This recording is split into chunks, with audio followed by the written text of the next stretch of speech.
Dindo Caraig and Annalyn lang malakas updates narito na kung saan ngayong araw nga ay inaasahan na magkikita na itong si Dindo at si Annalyn. Pero alam niyo po ba na sa kanilang latest vlog or latest video ay meron pong mga pahiwatig or statement itong si Annalyn patungkol sa mga unknown family niya di umano. Panoorin natin ito. Guys, ito sasabihin ko sa inyo, kahit may magulang na ako, kahit may magulang na ako. May mga nagpapanggap na kasi. Oo, may nagpapanggap na sa akin, anak nila ako, at mama ko na kayo. Ay, hindi pwede, kasi kung saan po ako nagpatagal, kung saan po ako nakatira, doon pa rin ako po. Kahit anong tanggapin nyo, nasasabihin nyo sa akin na, doon ka na, hindi lang sa ganun ha.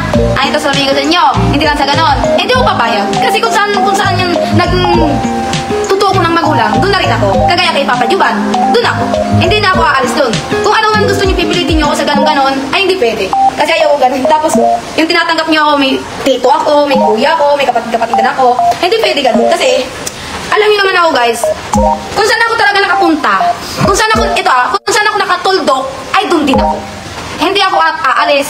Binigyang linaw ni Annalyn sa kanilang live ni Joban kagabi na kung sino man yung mga taong nagkiklaim kung kailan po nakilala si Annalyn ay doon po napakaraming nagkiklaim na sila ay mga kamag-anak nitong si Annalyn dahil alam po nila na talagang kilalang kilala na si Annalyn at sikat na siya sa social media, and they know na parang may ino-offer kasi itong si Dindo Caraig kay Annalyn nung kasagsagan na sila ay magulo pa. Panoorin pa natin. Piki mo yung magulang kahit maging totoo pa yan, di pwede.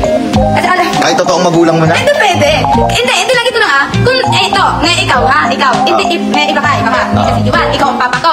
Papa ko, kaya pumunta ko sa bahay. Tatanong ko gano'n, anak, tara na, sama ka na sa akin. Ay, hindi ako papayag. Bakit? Anak mo, ano mo ko eh? Magulang mo ko. Magulang ka na. Kahit ano mangyari, anak pa rin kita. Ay, hindi pwede. Bakit? Kasi, may isa akong sasabihin. May isang salita sa madaling salita. Bakit? Ano? Ay, ba't mo ako idadala? Gusto kita, magkasama na tayo. Ay, hindi pwede. Bakit? Ayaw ko. Bakit? Kasi, meron ako ba?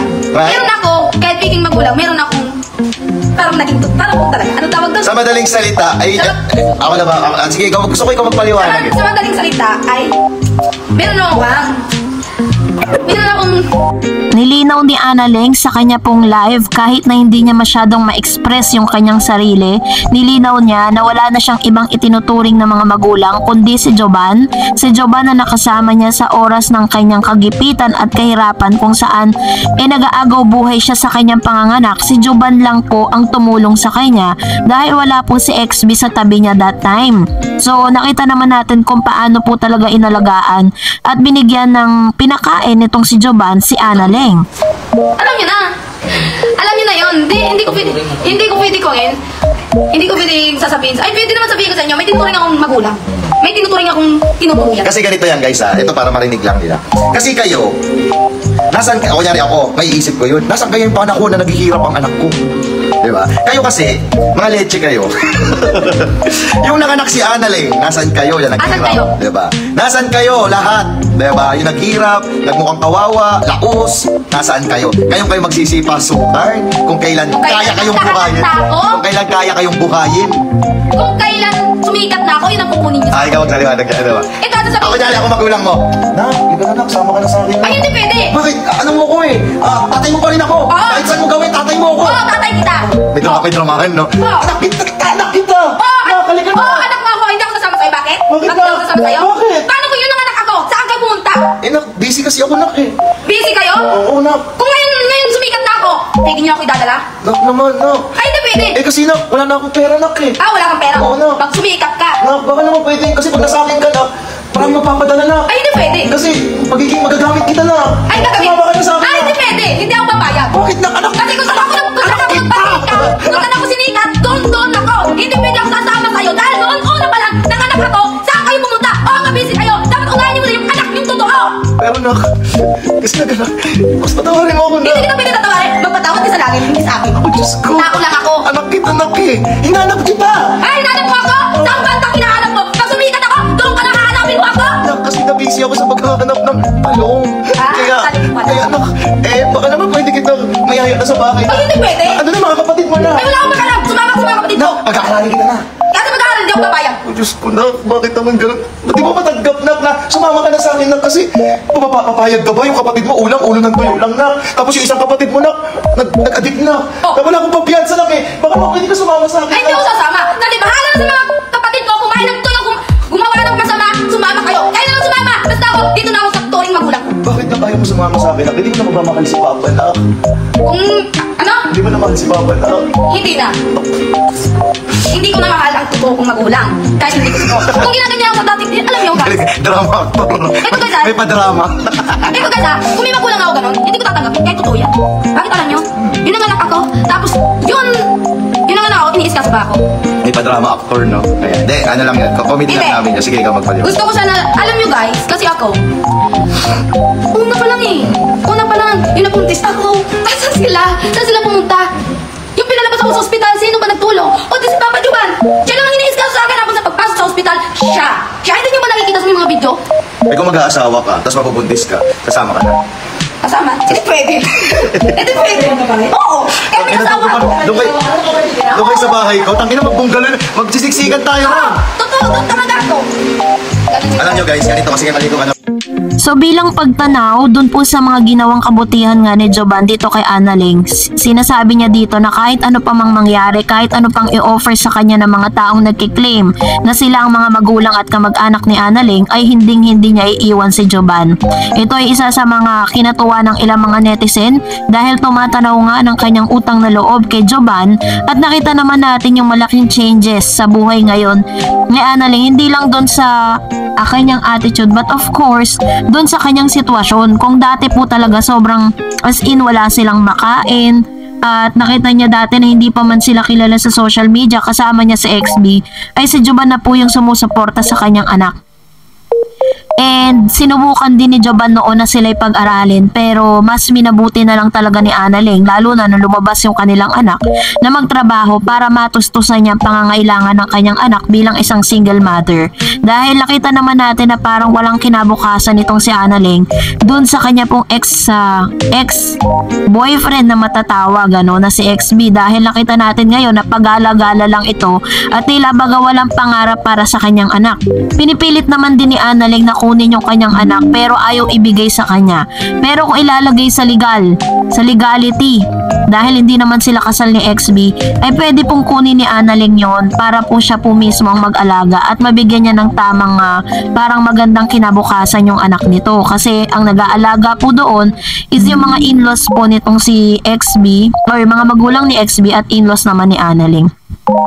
What is good thing about Annalyn is that she really know kung ano talaga yung kanyang plan. May mga plano siya, hindi lang pansarili niya, kundi para sa kinabukasan niya ng kanyang anak. Kaya naman marami po talaga nagpapasalamat dito kay Joban dahil despite of all things happen, despite of all trials na pinagdaanan niya with Annalyn, ay talagang nananatili pa rin yung kanyang loyalty at yung loyalty ni Annalyn with Joban. Pero kung ito kasi guys, ito sasabihin ko sa inyo, kahit may magulang na ako, kahit may magulang na ako. May mga nagpapanggap na kasi.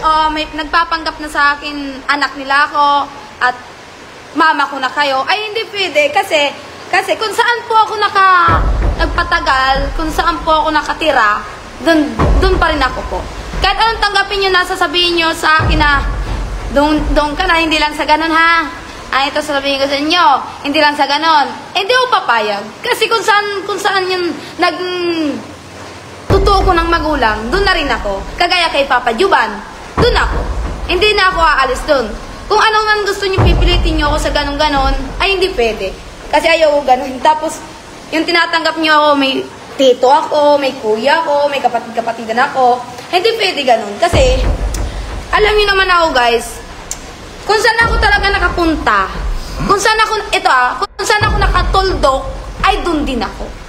Hindi ako aalis, hindi ako sasama sa inyo, kahit peke ko yung magulang, kahit maging totoo pa yan, di pwede. Kasi kahit totoong magulang mo na? Hindi pwede. Hindi lang ito lang Kung, ito, ngayon ikaw ngayon iba ka. Hindi kasi Juban, ikaw ang papa ko. Papa ko, ngayon pumunta ko dun sa bahay. Tatanong ko gano'n, anak, tara na, sama ka na sa akin. Ay, hindi ako papayag. Bakit? Anak mo, ano mo ko eh. Magulang mo ko. Magulang ka Kahit na. ano mangyari, anak pa rin kita. Ay, hindi pwede. Bakit? Kasi, may isa akong sasabihin. May isang salita sa madaling Yes. salita. Bakit? Ano? Ay, ba't mo ako idadala?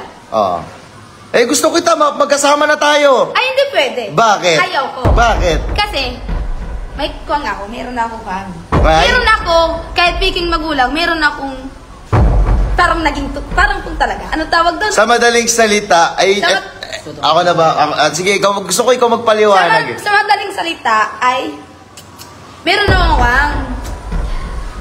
Meron akong totoong alam niyo na. Alam niyo na 'yon. Hindi ko pwede kuwangin. Hindi ko pwedeng sasabihin. Ay, pwede naman sabihin ko sa inyo, may tinuturing akong magulang. May tinuturing akong tinutuluyan. Kasi ganito yan, guys, ito para marinig lang nila. Kasi kayo, kunyari ako, may isip ko yun. Nasaan kaya yung panahon na naghihirap ang anak ko? Di ba? Kayo kasi, mga leche kayo. Yung nanganak si Analing, nasaan kayo na naghihirap? Nasaan kayo? Di ba? Nasaan kayo lahat? Di ba? Yung naghirap, nagmukhang kawawa, laos, nasaan kayo? Ngayon kayo magsisipasukan kung kailan kaya kayong buhayin. Kung kailan kaya kayong buhayin. Kung kailan sumikat na ako, yun ang kukunin niyo sa akin. Ikaw magsaliwanag dyan. Ano ba? Ito ang sasabihin. Ako dyan, ako magulang mo. Nak, lika na nak, sama ka na sa akin. Ay, hindi pwede. Bakit? Ano mo ko eh? Tatay mo pa rin ako. Oo. Kahit saan mo gawin, tatay mo ako. Oo, tatay kita. May dramahan, no? Oo. Anak kita!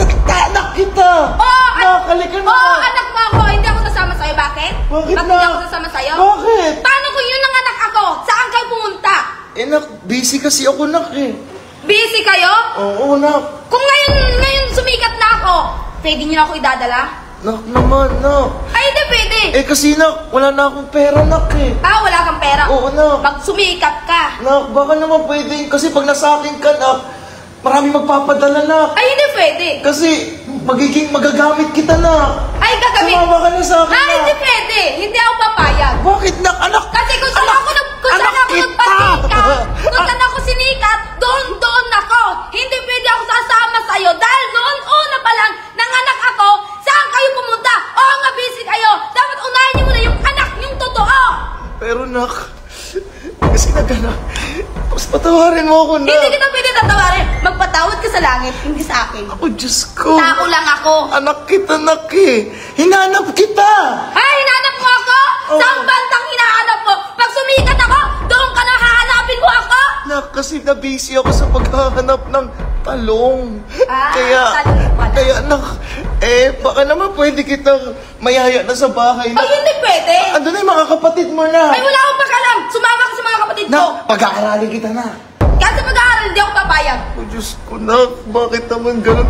Ba't di mo matanggap, nak, na sumama ka na sa akin, nak, kasi papayag ka ba? Yung kapatid mo, ulo ng tuyo lang, nak. Tapos yung isang kapatid mo, nak, nag-addict na. Oh. Tapos wala akong pampiyansa, nak, eh. Baka naman pwede ka sumama sa akin, Ay, hindi nak. ako sasama. Kasi bahala na sa mga kapatid ko, kumain ng tuyo, gumawa ng masama, sumama kayo. Kayo na lang sumama. Basta ako, dito na ako sa turing magulang ko. Bakit, nak, ayaw mo sumama sa akin, nak? Hindi mo na mabamahal si Papa, nak. Kung, ano? Hindi mo na mahal si Papa, nak. Hindi na. Hindi ko na mahal ang totoo kong magulang. Kahit hindi ko ito. Kung ginaganyan ako sa dati, alam niyo guys. Galing, drama actor, no? Ito, guys, May pa-drama. Ito guys kung may magulang ako ganun, hindi ko tatanggapin kahit totoo yan. Bakit alam nyo? Yun ang anak ako, tapos yun ang anak ako, iniiskaso ba ako? May pa-drama actor, no? Ayan. Hindi, ano lang yun. Comedy Hindi. lang namin yun. Sige, ikaw magpaliwan. Gusto ko sana, alam nyo guys, kasi ako, una pa lang eh. Una pa lang, yung napuntis ako. Saan sila? Saan sila pumunta? Yung pinalabas ako sa ospital, sino ba nagtulong? O di si Papa Juban. Siya lang ang iniiskaso sa akin habang sa pagpasok sa ospital, siya. Hindi nyo ba nakikita sa mga video? Kung mag-aasawa ka, tapos mabubuntis ka, kasama ka na. Kasama? Hindi pwede. Hindi pwede. Oo. Kahit may asawa ako. Doon kayo sa bahay ko, tangina magbunggalo, magsisiksikan tayo ron. Totoo, doon talaga ako. Ganun yung Alam nyo guys, ganito kasi kayo maligo ka. Kung nagustuhan mo ang video na ito, huwag mo kalimutang mag-like, mag-share, at mag-subscribe, at i-follow mo na rin ang aking Facebook page, Dareds TV. And also, I have my TikTok account, which is Dareds TV. Pwede nyo rin po akong i-follow doon. Thank you for watching guys. God bless everyone!